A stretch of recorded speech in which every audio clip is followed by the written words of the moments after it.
Tignan niyo yung kanyang argumento. Na it's not just happening in the Philippines. Ito sir, harassment ng China na to, incursion, bullying ng fishermen, hindi lang sa atin nangyayari to. Ang So what's your point?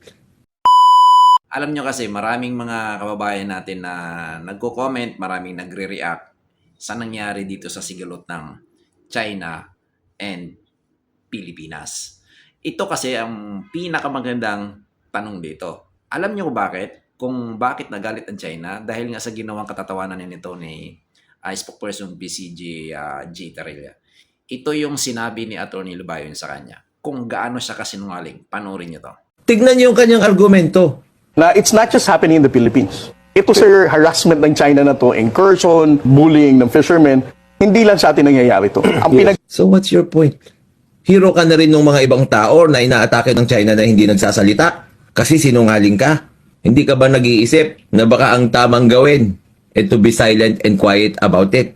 Katulad ng ginagawa ng ibang Southeast Asian countries na sinasabi mo na mas progresibo kaysa sa atin. Mag-isip ka nga, kung tayo, ganyan ang ginagawa natin, tapos hindi tayo umaasenso, tapos yung iba, sabi mo, hinaharas din, pero hindi nagsasalita.